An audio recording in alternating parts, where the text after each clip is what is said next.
Top. Je vais mettre mon petit minuteur. Alors, du coup, aujourd'hui, c'est notre 13e live ensemble. Merci pour votre fidélité, c'est méga cool. Ça fait passer le temps. Ça nous évite de péter un câble. Et au niveau alimentation, je me suis pesé hier, j'ai perdu 1 kg. Je pense que c'est 1 kg de muscle. Et le muscle pesant plus lourd que la graisse, je pense qu'il sera relativement remplacé.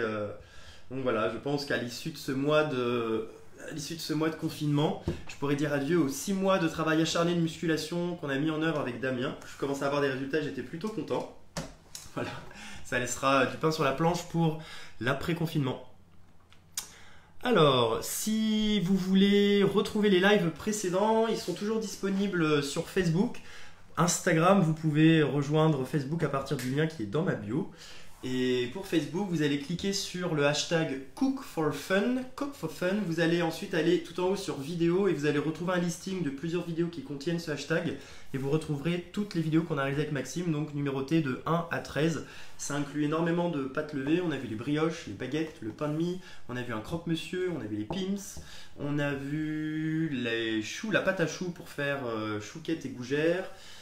On a vu les langues de chat. Demain, on verra la pâte sablée pour faire des fonds de tartelettes. Et après-demain, on verra comment faire des mini tartelettes citron meringuées avec ces fonds de tartelettes en faisant un lemon curd et une meringue italienne. Donc la poche à douille sera à nouveau mise à l'honneur. Donc au cours des vidéos, j'essaie de balayer aussi des notions techniques. Je parle par exemple le tempérage du chocolat, d'où ça vient, pourquoi, avec les différents cristaux et formes de cristallisation du beurre de cacao. On a parlé de la consommation du sucre par les levures. On a parlé des taux de cendre pour les farines, T45, T55, etc. On a abordé plusieurs petits points comme ceci. Hier pour les pims, on a parlé gélifiant, gélatine, pectine, agar-agar. Donc voilà, il y a des petites choses que vous pouvez retrouver dans les lives. Héloïsa a réussi son pain au levain fait maison. Bien joué Héloïsa pour ton pain maison. J'avais suivi ça sur Facebook, j'ai vu que ton levain avait une fougue et une envie de vivre assez incroyable. Top. Si vous voulez retrouver aussi comment faire votre pain à partir de levain, si vous n'avez pas de levure, de boulanger, j'ai posté un live de Valentin Luigi, c'était la semaine dernière, donc vous pouvez le consulter. Et en fait, vous allez avoir le processus pour faire votre pain de A à Z. Donc, premier jour, vous allez faire votre levain. Deuxième jour, vous allez nourrir votre levain. Troisième jour également. Quatrième jour, vous allez façonner votre pain. Vous allez le laisser pousser toute la nuit et vous le faites cuire le lendemain matin. Hier, pour les pims, hop, il m'en reste quelques-uns. Hier, on a vu donc pims. On a vu aussi comment faire des petites barquettes de lus. On a vu les petites pims au chocolat en forme de coquillage. On a vu qu'on pouvait faire des coques en chocolat avec garniture. On a fait fondre ça au micro-ondes avec un pinceau. Aujourd'hui, je vous montre des coques de plus grand format qui vont servir à accueillir quelque chose a posteriori. Et je vais pour ce faire utiliser mon moule briochette avec des carrés de chocolat Nestlé. Ce qui est pratique avec le Nestlé, c'est que chaque carré de chocolat en fait 5 grammes. Et ça, c'est hyper pratique. Donc tout simplement dans mon moule. Alors si vous n'avez pas de Flexipan Guy de Marle, vous pouvez faire la recette, vous aurez beaucoup de mal à démouler votre coque, mais testez. De toute façon, il n'y a rien de mieux que l'expérience pour en être convaincu. Après, vous pouvez revenir me voir si vous voulez vous équiper, bien entendu. Ou aller voir votre conseillère si vous en avez un ou une. Donc je viens tout simplement mettre 3 carrés de chocolat dans mon empreinte. Je vous rassure, je ne vais pas faire toute l'empreinte. Certains nous demandent, mais où est-ce que ça passe tout ce que vous cuisinez tous les jours? Je vous rassure, à part les cheveux d'ange, on a tout bouffé. Il reste rien. Tac. Je mets donc 3 carrés ici. Je vais faire 5 empreintes. Mon four est chaud à 90 degrés. Je vais enfourner ma plaque pendant 10 minutes. Et au moment où j'enfourne, j'éteins le four. Tac. Et je vais laisser fondre mon chocolat tranquillement. Donc, je ne vous parle pas de tempérage de chocolat. Aujourd'hui, on fait au plus simple. Pour ce qu'on en fait, on n'en a pas besoin. Salut à tous. On n'a pas besoin de se soucier de ça. Et ensuite, dans 10 minutes, quand le four va sonner, on y reviendra. On se munira d'un pinceau et d'un doigt. Je vous donnerai les deux alternatives. Martine qui nous remercie pour cette belle vidéo. Merci. Je récupère mon pinceau. Il fait un temps de dingue. Les abeilles sont de sortie. Donc la partie coque en chocolat, c'est bon. C'est tout ce que j'ai à vous en dire. 3 carreaux par empreinte. Ouais, 3 carreaux par empreinte. Selon le moule que vous allez utiliser, vous allez avoir besoin peut-être de mettre plus ou moins de carreaux. Et on reviendra sur l'utilisation de ces coques après quand elles seront faites.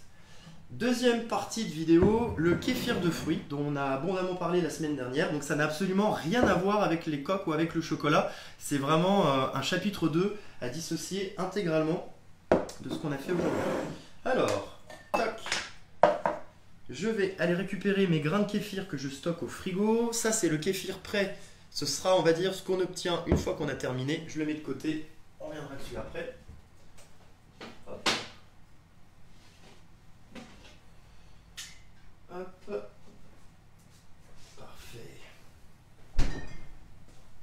Voilà à quoi ressemblent les grains de kéfir. Donc tout d'abord, les grains de kéfir, que sont-ils? Ce sont des agglomérats de polysaccharides, de levures, de bactéries. Et en fait, ce petit monde est vivant, à l'instar des levures de boulanger qu'on utilise pour faire nos pâtes levées. Donc ici, je viens prendre, hop, donc on privilégie. Il y a une question de Denis, tu as dit carreau de chocolat, c'est possible ou carré de chocolat? Carreau ou carré, pour moi c'est pareil du coup. L'idée en fait c'est juste qu'on a un petit ensemble, on a un sous-ensemble de la tablette de chocolat initiale. Tiens, et outre de Géraldine, où trouve-t-on le kéfir? Alors le kéfir de fruits c'est quelque chose qu'on se transmet de main à la main, c'est pas quelque chose qu'on trouve en grande surface ou qu'on peut acheter normalement. Donc regardez autour de vous si des gens en ont, parce que c'est quelque chose qui d'une fois sur l'autre en fait se prolifère et on en a en abondance quand on en fait.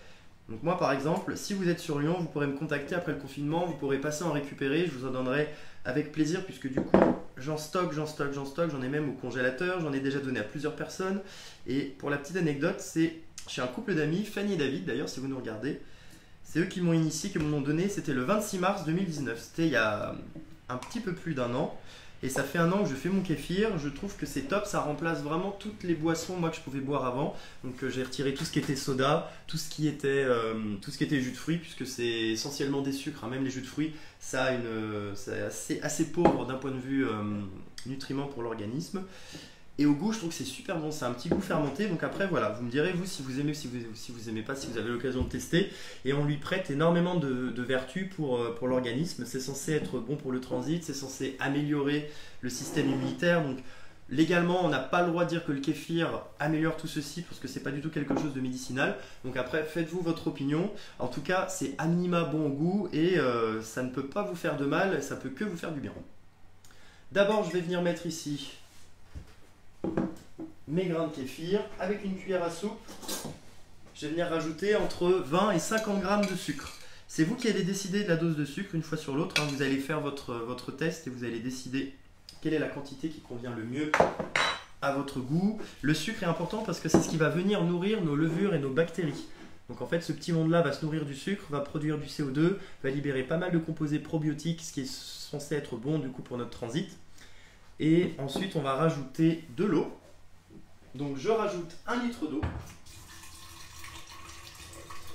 On parle parfois de l'eau chlorée. On dit qu'il faut laisser l'eau s'évaporer quelques heures pour avoir un bon kéfir. Moi, je mets l'eau directement dans mon bocal. Et après, en fait, je mets un petit chiffon dessus. Ce qui fait que le chlore, de toute façon, peut s'évaporer dans les heures qui suivent la réalisation de mon kéfir.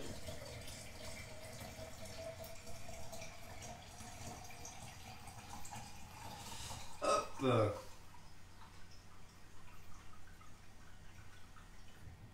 Est-ce qu'il y en a parmi vous d'ailleurs qui le réalisent déjà? Oui, Christine la connaît. Parfait. Christine, qu'est-ce que tu mets dedans? Elle a aromatisé ensuite au tas ou avec sachet de thé. Salut Johan. Après on peut effectivement rajouter de l'hibiscus. Donc là, si je récapitule, j'ai 1 litre d'eau, entre 20 et 60 grammes de sucre, 20 grammes de grains de kéfir et je viens rajouter mes fruits secs. Je rajoute ici 2 figues parce qu'elles sont toutes petites et 2 abricots secs. Très important, prenez des fruits secs bio. Prenez pas d'abricots tout orange achetés en grande surface puisque ceux-là sont traités à base de soufre et vous allez retrouver un goût de soufre dans votre kéfir et sincèrement c'est pas cool, c'est vraiment pas bon. Il y a Denis qui demande pourquoi pas de l'eau minérale. Bon, vous pouvez si vous en avez. Si vous avez de l'eau minérale, vous pouvez. Après c'est vrai que moi j'achète pas du tout d'eau minérale en bouteille, je trouve que c'est une aberration. Bon, après si vous avez votre eau du robinet filtrée dans des carafes ou avec du charbon actif, c'est censé être encore mieux. Après, je ne saurais pas vous dire si on n'est pas en train de pinailler sur des pouillèmes d'éléments. Je vais venir mettre ensuite 2 rondelles de citron bio. Hop. Parfait.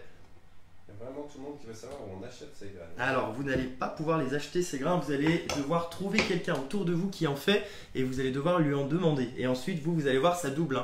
En 24 à 36 heures, la quantité de grains de kéfir que je viens de mettre dans mon bocal va doubler. C'est-à-dire que soit j'en jette la moitié, soit je donne l'autre moitié à quelqu'un. Donc, ça se donne très très facilement. Une fois que j'en suis là, je vais venir donner un petit coup pour mélanger tout ça, mélanger le sucre. Et au cours des 24 à 36 heures suivantes, vous pouvez même aller jusqu'à 48 ou plus. Vous allez voir au niveau du goût, c'est vous qui décidez à quel moment vous voulez stopper, sachant que plus vous avancez dans le temps, plus le sucre est consommé et plus la boisson va avoir un goût acide et un peu moins agréable. T'es pas le seul à en faire. Jasmine, Corinne, enfin tout le monde est prêt à donner. Cool, des grains de kéfir, parfait. On va créer un groupe de dons de kéfir. Sur Lyon et Villeurbanne, on a Driss également, parfait. Driss qui distribue aussi des malédictions. Donc là, au niveau de mon bocal, j'ai mélangé. Ça, je vais le laisser poser 24 à 36 heures. Et ça va me donner ceci. Alors Instagram, je vous montre la différence. Tac. Stéphanie dit que les grains, on peut les trouver sur internet éventuellement. Vous pouvez aussi les trouver sur internet, ouais. Après, c'est quand même de trouver des gens de confiance, juste comme ça. C'est quand même quelque chose de vivant. Donc on ne voudrait pas avoir de mauvaises surprises par rapport à ça. Hop. Donc mon chocolat est en train de fondre. Là, mes grains de kéfir, ceux-là, je les stocke au frigo. Donc ceux-là, je peux les donner par exemple. Et toutes les 2 semaines, je rajoute une cuillère à café de sucre dedans pour les nourrir. Parce que sinon, mes petites bactéries vont rien avoir pour se nourrir. Et elles vont décéder. Donc ça, c'est le kéfir que je vais laisser mariner 24 à 36 heures. Au cours de ce processus, le sucre et tout ce qui est contenu dans mon citron, dans mes abricots et dans ma figue, en fait, va être consommé par les levures. C'est ce qui fait qu'en fait, au bout d'un moment, tous mes fruits vont arriver à la surface. On dit souvent que le kéfir est prêt quand les fruits flottent. C'est pas une science exacte parce que vous pouvez vous retrouver avec vos fruits qui flottent bien avant le délai minimum de 24 heures. Donc, mettez la date sur votre bocal ou arrangez-vous pour avoir un petit papier pour savoir à quel moment vous l'avez mis. Surtout si vous fonctionnez comme moi parfois avec 2 bocaux pour éviter de vous perdre. Donc voilà, au bout de 24 à 36 heures, ensuite, on se retrouve avec ceci. Donc celui-là, je vais le mettre à la place. Hop. Évitez de le mettre au soleil. Et laissez-le à température ambiante. C'est très important.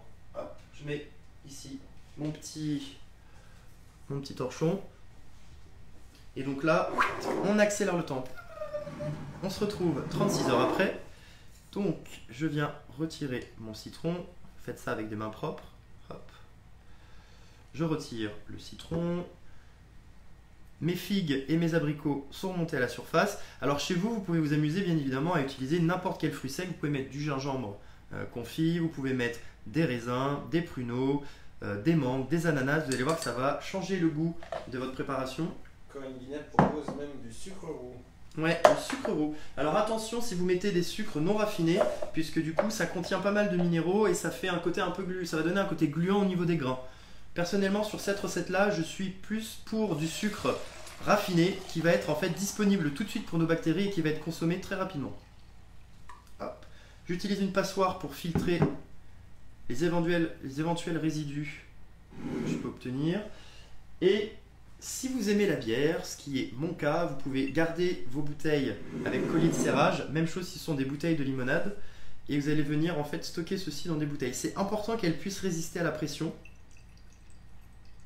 Si comme moi vous voulez faire une deuxième fermentation en fait et le rendre un peu plus gazeux. Sinon vous pouvez le mettre dans n'importe quel récipient, le stocker au frigo. Hop. Ça n'a pas marché sur tout le monde. Il y a Sandrine, ça n'a pas fonctionné. Ça fait du kéfir. Ah, voilà. Je vais venir rajouter un petit peu de sucre que les bactéries présentes dans ma bouteille viennent consommer. Hop. Et ça va me permettre d'accentuer en fait le rendu gazeux du kéfir. Ça c'est juste par goût, hein. En termes de propriété, ça va rien apporter de plus. Hop. Alors.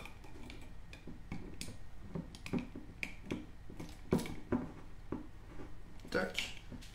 Ensuite je vais fermer ça. Alors j'ai un petit souci. Je vais le casser. Alors parfois quand je les ouvre et quand c'est sous pression, En fait, ça vient... Est-ce que le bicep peut accélérer le processus? Non. Non, malheureusement là le bicep ne va pas vous être utile. Bon, je regarderai ça hors champ. J'ai un petit souci de montage avec mon colis de serrage. Et si jamais chez vous, vous n'avez pas de bouteille comme ceci, c'est pas grave, hein, vous pouvez aussi le stocker dans un récipient. Le laisser en fait refroidir, c'est meilleur frais. Et après vous m'en direz des nouvelles. Voilà. Parfait. Je mélange un petit peu le sucre. Ça, je vais le laisser toute l'après-midi à température ambiante pour avoir une jolie fermentation.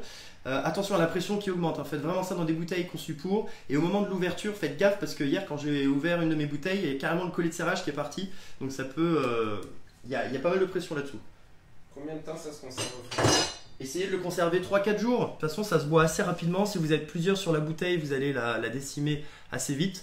Et après, vous allez voir que la fermentation continue en fait dans le temps, même si elle est ralentie au frigo. Et vous allez vous retrouver avec quelque chose d'encore moins sucré et d'un petit peu plus acide. Voilà. À terme, vous pouvez obtenir presque un vinaigre. Donc là, je récupère cette partie-là aussi. Je donne un petit coup à mon bocal d'origine. Je récupère mes grains. Et donc dans ces grains-là, j'en récupère une partie pour relancer une production de kéfir. Ou j'en mets de côté pour en donner. Ou tout simplement, je les mets dans mon compost. Parce que ces grains ne me sont pas utiles. Tac. Voilà pour le kéfir. Est-ce que vous avez des questions? Donc sur tout ce qui est fermenté, il y a aussi tout ce qui sera kombucha. Je ne me suis pas encore lancé là-dedans. Il y a aussi tout ce qui est levain de gingembre. Donc j'ai fait fermenter en fait ici des morceaux de gingembre avec du sucre. C'est une recette d'Angel si tu nous regardes. Et là écoutez, c'était au frigo, je vais avoir un petit dégagement gazeux. Paf. Et avec ça, je peux faire de la ginger beer. Donc je suis allé sur la page internet de Ni Cru Ni Cuit. Si vous voulez, je pourrais vous donner le lien. Il y a pas mal de recettes sympas pour faire notamment des achats ou faire son levain de gingembre. C'est cool, vous pouvez même faire fermenter n'importe quel jus de fruits si vous avez une centrifugeuse. C'est assez satisfaisant. Et j'en parlais tout à l'heure, ça c'est mon levain pour faire mon pain. Donc j'en ai déjà fait 2 cette semaine. Merci Valentin pour tes tutos, c'était top. Et là, il me reste de quoi en refaire une dose. Donc en fin d'après-midi, je lancerai une production de pain. Et pour ceux qui nous ont suivis la semaine dernière, je vous ai montré comment on faisait un pain de mie, tout simplement. Et c'est vrai que du coup maintenant nous ici on ne va plus à la boulangerie, on est autonome de tout ce qui est viennoiserie. Donc pain, brioche, pain de mie. Pour les fruits et les légumes, on a un maraîcher normalement qui vient déposer ses excédents, étant donné qu'en ce moment il n'y a plus de vente. Donc sur Lyon et Villeurbanne, ça peut vous intéresser. Maxime avait mis le lien la dernière fois sur un précédent live. Et voilà. On essaie de manger quand même plutôt sainement. Alors, mes coques en chocolat.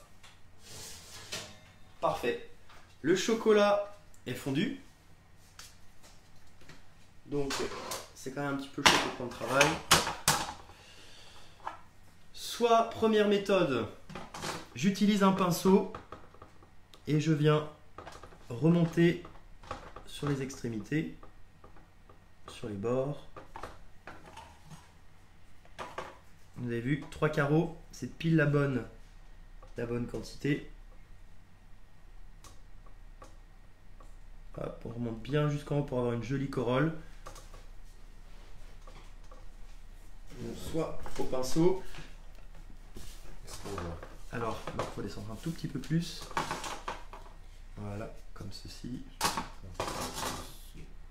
Et après, comme hier, j'utilise ma petite spatule coudée. Hop, pour avoir quelque chose d'un peu plus propre et d'un peu plus régulier. Ça ressemble à quoi? Là, c'est parfait, nickel. Merci Maxime. Sinon, vous pouvez vous munir d'un doigt si vous n'avez pas de pinceau ou si vous avez des enfants qui ont envie de mettre la main à la pâte. Et en plus, dans cette empreinte-là, le doigt épouse parfaitement la forme de la corolle. Tu peux nous redonner le temps de température pour le chocolat? Alors, le four était à préchauffer à 90 degrés. Et ensuite, quand j'ai enfourné, j'ai coupé mon four et j'ai laissé 10 minutes.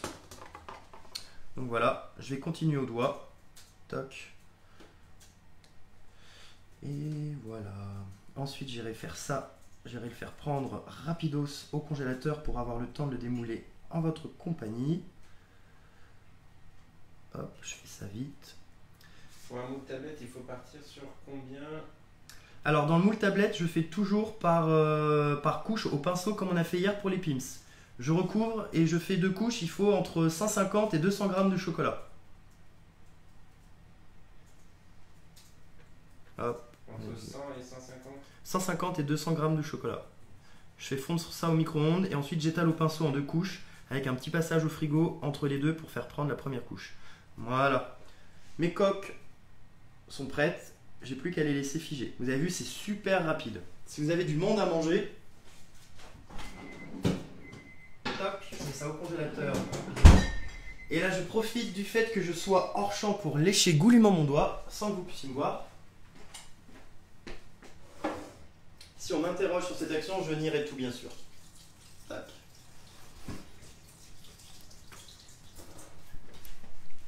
Parfait. Est-ce que vous avez des questions?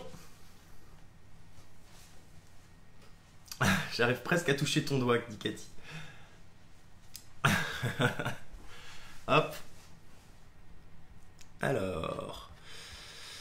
Un conseil d'achat et marque de ces moules ainsi que ceux des Pim's. Alors, du coup, je me suis présenté rapidement samedi. Hein, j'ai une casquette de chef pâtissier itinérant. Donc, je vais faire du domicile. Je fais des cours, des animations en français et en anglais. Ça peut être un groupe d'amis qui veulent apprendre à faire un gâteau. Ça peut être une entreprise qui veut travailler la communication, faire du team building. Ça peut être un enterrement de vie de jeune fille. Bref, la cuisine vraiment sous toutes ses formes. C'est ce que j'aime vraiment dans cette casquette-là. Et j'ai une autre casquette qui est celle d'animateur culinaire à domicile avec les produits Guy de Marle. Donc là, je viens faire des démos en mettant les produits en avant. J'utilise majoritairement les produits Guy de Marle dans tous mes lives en ce moment, même si je ne fais pas de placement de produits. Hein. Le but, moi, c'est vraiment de vous distraire, de nous amuser et de vous donner des techniques et des façons de faire au-delà du produit utilisé. Si le produit vous intéresse, si vous avez un conseiller, vous pouvez lui poser des questions sur les produits. Bien évidemment, moi, ça me fait plaisir de mettre mes collègues et les produits qu'on utilise en avant. Si vous n'avez pas de conseiller, avec plaisir pour répondre à vos questions en message privé si vous le souhaitez. Et au niveau des moules que j'utilise, ce sont des Flexipans. C'est des moules professionnels. En fait, Guy de Marle, c'est une entreprise française et c'est l'inventeur des moules en silicone dans les années 60. C'est le tout premier à avoir inventé les moules. Et l'intérêt de ces moules, c'est qu'on a en fait un tricot en fibre de verre. Donc c'est un matériau à mémoire de forme, un matériau semi-intelligent. Et grâce à ce matériau-là, ensuite, plusieurs bains de silicone sont réalisés avec ce tricot, ce qui fait qu'on obtient des moules qui sont à la fois souples et résistants avec en fait une épaisseur de silicone qui est très fine. Il n'y a rien de mieux sur le marché en termes de qualité. Personnellement, voilà, j'en suis convaincu. Et étant ingénieur chimiste au départ, c'est le côté environnement et migration de particules m'avait vraiment interpellé. Donc les moules que j'utilise, ce sont les moules Guy de Marle, notamment le moule tablette dans lequel on a réalisé le croque tablette en début de semaine dernière. Et si certains produits vous intéressent, vous pouvez les commander sur la boutique en ligne et sélectionner votre conseiller. Ou si vous n'en avez pas, vous pouvez sélectionner mon nom et avec plaisir pour vous donner des recettes. D'ailleurs, en ce moment, on a énormément parlé de fermentation. Guy de Marle a lancé sur la boutique en ligne des kits de cuisine pour réaliser son pain au chocolat, sa brioche, ses brioches aux pralines, ses brioches au chocolat. Donc si vous avez besoin de matériel, je crois que vous pouvez aller voir sur la boutique en ligne. Il me semble que les livraisons sont encore d'actualité. Voilà, petit aparté produit. Prochain live en anglais, ça nous fera réviser. Okay, Virginie, we can talk in English if you want. Alors moi j'ai rien compris. Et d'ailleurs, petit clin d'œil, normalement je devais faire un cours tartelette citron meringuée jeudi à bord d'un bateau pour les anglophones, le cours qui a été, vu l'actualité, annulé. Donc ces petites tartelettes, on les fera ensemble, voilà, ça me fera plaisir de quand même les réaliser, on pourra se faire un goûter. Donc ce qui sera intéressant, c'est de voir demain comment on fait une pâte sablée, ce qui est entre guillemets tout simple, avec des petites astuces, comment après on peut l'utiliser. Et le lendemain, on verra un lemon curd classique, je pense que j'ai pas grand chose à vous apprendre dessus. Et après, meringue italienne qui peut servir pour tout un tas de desserts, et notamment le retour de la poche à douille qui nous sert pour tout un tas de choses. Je salue d'ailleurs tous mes collègues Guy de Marle qui sont de passage.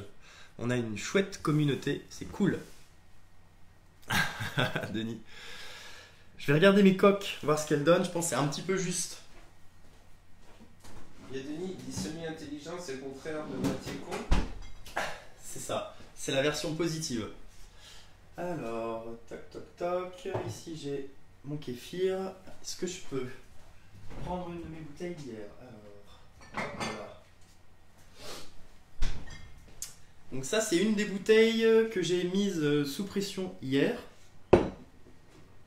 Je vais prendre un verre quand même. Je suis plus très rassuré, hein, je vous avoue, quand j'ouvre mes bouteilles. C'est vrai que le fait de rajouter du sucre comme ça, c'est pas quelque chose que je faisais avant, mais je trouve que c'est top au niveau du goût. Ça rajoute vraiment quelque chose. Donc c'est parti. Bon, là, ça va.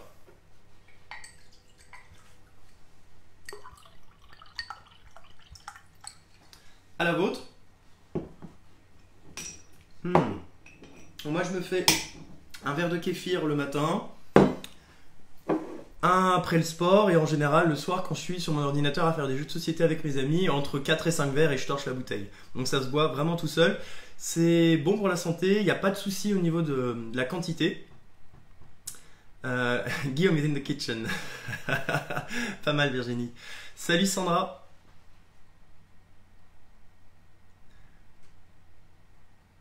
T'inquiète pas, papa, vous inquiétez pas les parents, je ferai pas ça en live.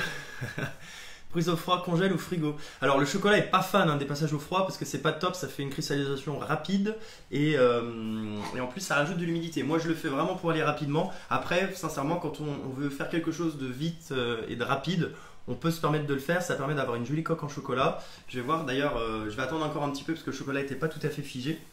Vous dites-vous que vous laissez le chocolat 15 minutes au congélateur et il sera figé. Top le kéfir. Donc s'il y a des gens sur le long qui en veulent, vous me direz, et après le confinement, enfin, je pourrais vous en donner avec plaisir.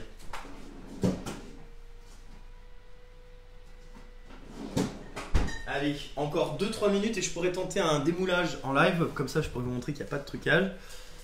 En attendant, je peux vous proposer un petit Pims. Ah, Maxime. C'est pas pour moi.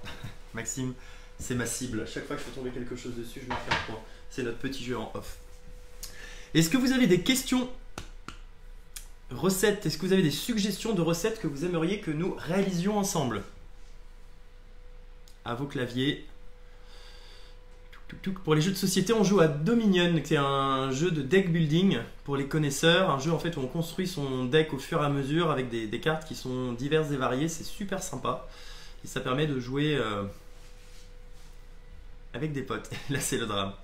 L'utilité des coques. Très bonne question, Patricia. On va en discuter. Qu'est-ce qu'on peut faire avec ces coques en chocolat une fois qu'on les obtient? Je vais essayer d'en obtenir une. Il y a Martine qui voudrait des quenelles lyonnaises. Une quenelle. Mousse au chocolat pour Patricia. Hop.